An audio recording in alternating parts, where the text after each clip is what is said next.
তাদের তো সাহায্য করতে পারি। আর অনেক মানুষ বিপদে পড়ছে, ওকে সবাইরে উদ্ধার করতে হবে। তাড়াতাড়ি চল। ওর খুব ক্ষুধা লাগছে হয়তো। হ্যাঁ চাচা, তাড়াতাড়ি চলেন, আশ্রয় ক্যাম্পে যান লাগবো। অনেক লোক না খেয়ে থাকবে।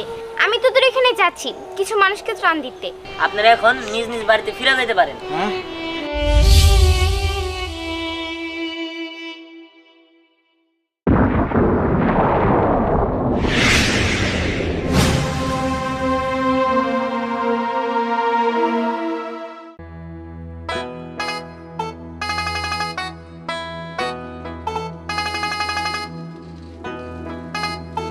কি রে দোস্ত, কি ভাবতেছ? দোস্ত, দেশের যে পরিস্থিতি, আমরা বসে রয়েছি হাত গোছায়, তাদের তো সাহায্য করতে পারি। আর অনেক মানুষ বিপদে পড়ছে, ওকে সবাইরে উদ্ধার করতে হবে। তাড়াতাড়ি চল। উদ্ধার তো কোনো ঠিক আছে, কিন্তু তাগুলোকে তো ত্রাণের ব্যবস্থা করতে হবে নাকি? আরে তো ত্রাণের ব্যবস্থা পরে করে দেবো, আগে চল, না করে বাঁচাইতে তো হবো। হ্যাঁ চল চল চল। চাচা, আপনি বলছেন এটা আমার কাছে দেন, চলেন। চলো, ওর খুব ক্ষুধা লাগছে হয়তো। হ্যাঁ চাচা, তাড়াতাড়ি চলেন, আশ্রয় ক্যাম্পে যান লাগবো।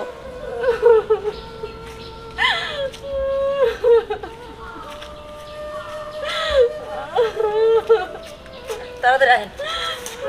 এই যে এটা আমাকে আশ্রয় কেন্দ্র। ওর একটা খাওয়ার ব্যবস্থা করো। হ্যাঁ, এই যে ওনার কাছে দেন। চাচি, এই বাচ্চাটা একটু খাওয়ানোর ব্যবস্থা করেন না। আচ্ছা দাও মা, আমার কাছে দাও।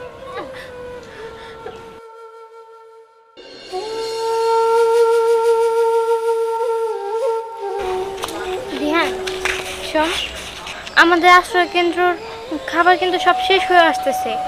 যেভাবে হোক আজকের ভিতরে যদি আমরা খাবার না জোগাইতে পারি তাহলে কিন্তু সমস্যা হয়ে যাবে, অনেকেই খাবার পাবে না। হ্যাঁ, তুই ঠিকই বলেছিস, কিন্তু আমাদের কাছে যে টাকা আছে ওগুলো দিয়ে তো সবার খাবার হবে না। কিছু করি। আচ্ছা, আমার মাথায় একটা বুদ্ধি এসেছে। একটা কাজ করলে কেমন হয়?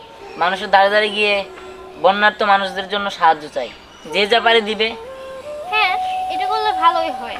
শুনলাম তোরা নাকি বন্যার্থ মানুষদেরকে সাহায্য করছিস আর তোদের আশ্রয় কেন্দ্রে আশ্রয় দিচ্ছিস। হ্যাঁ রে, তাদের খুব খারাপ অবস্থা।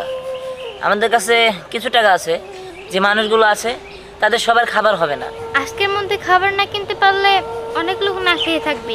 আমি তোদের এখানে যাচ্ছি কিছু মানুষকে ত্রাণ দিতে। বাহ, বাচ্চাটা তো মাশাআল্লাহ অনেক সুন্দর। এটা আপনার কি হয়? এটা আমার মেয়ে। ও, ওর মা কোথায়? ওর মা পানিতে ডুবে মারা গেছে। সরি, আমি না বুঝে আসলে আপনাকে অনেক কষ্ট দিয়ে ফেললাম। আর কষ্ট কি মা, আমরা এমনিতেই অনেক বড় কষ্টে আছি। আপনারা কোনো চিন্তা করেন না, আপনাদের জন্য খাবার আমি নিয়ে এসে পড়েছি। কি ব্যাপার রান্না, তুই আসছোস? হ্যাঁ, আমি এসে পড়েছি। যাক, ভালো হয়েছে। আর শোনেন, আপনাদের সবার জন্য একটা সুখবর আছে। সুখবরটা হলো পানি আগের থেকে অনেকটা কমে গেছে। আপনারা এখন নিজ নিজ বাড়িতে ফিরে যেতে পারেন, নিজ নিজ গন্তব্যে পৌঁছাতে পারবেন। কি বলো বাবা, এটা তো অনেক ভালো খবর। আসলে বাবা, তোমরা দুইজন আমাদের যে উপকারটা করলা, তুমি অসংখ্য ধন্যবাদ বাবা। না না চাচি, ধন্যবাদ দেওয়ার কিছুই নেই, কারণ মানুষ তো মানুষের জন্যই। আজকে যদি আমরা বিপদে পড়তাম তাহলে তো আপনারাও সাহায্য করতেন। ঠিক তেমনই আপনারা বিপদে পড়ছেন, তাই আমরা সাহায্য করছি। হ্যাঁ চাচি, এটা তো আমাদের দায়িত্ব, মানুষ হয়ে মানুষের পাশে দাঁড়ানো।